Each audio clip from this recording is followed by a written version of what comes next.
let's talk about our first game of the season, number 7. Yeah. In Happy Valley, Penn State, Yeah. by the way, I believe, did we go out winning against them when we played them last? Was that the undefeated season with Coach Nealon? I'm talking about 94? 94? Or whatever it was. I don't That- know. We haven't played them a long time, though, right, Mike? 93. Yeah. That was the undefeated. Yeah, no, it's been a long time since they played. And yeah, I know on the sports page wall, there's the one win from the 80s. Penn State beat up on West Virginia. Let's be real. Yes. Penn State has owned this rivalry. You could argue it's not even a rivalry. They don't think it is one because it's very, very one-sided. It's a West Virginia Marshall type of thing, even though they both were D1. So this has been a quote-unquote rivalry when they did play that was all Penn State. And they're coming in a top 10 team. They're coming in as defending Rose Bowl champ.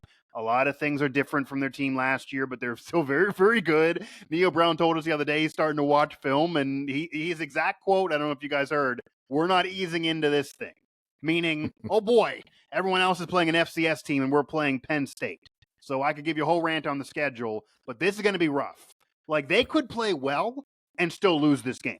People think Penn State could be a playoff team and finally beat Ohio State and Michigan and be better than last year with a better QB in terms of talent. And this is the year that West Virginia is going to play them on the road in that atmosphere.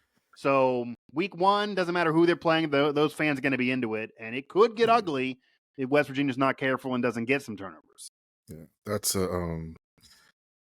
a very, very different environment. That's 100,000 plus kids out there screaming.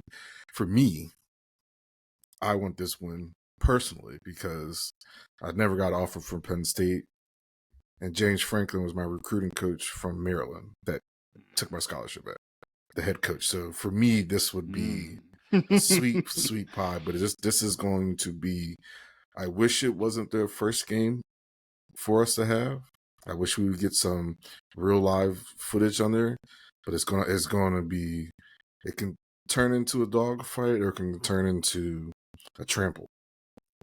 Honestly, I think it being the first game is the chance West Virginia has. Yeah. It's kind of like the Pitt game last year. Mm-hmm. Like, they don't totally know what West Virginia is going to be like because they have a completely different system and style and QB than last year. Mm-hmm. Receiver room is totally different. So maybe that could catch them off guard a little bit. Obviously, Penn State's favored, and I can't imagine West Virginia winning this game because it would ruin the whole Penn State year in week 1. Imagine that. I mean, that would be it. It wouldn't even matter what they do in conference play. Week 1, this is a team that thinks they're going to the playoff, and they were mad about 2 losses in the Rose Bowl. Their fans are not happy about last year. They're not having a parade for losing to Michigan and Ohio State. That's the standard there. So losing week 1 to West Virginia, who's not ranked after 5 and 7, would be insane. Biggest win for Neo Brown. You win that game, he probably saves his job for the year, but it seems incredibly unlikely.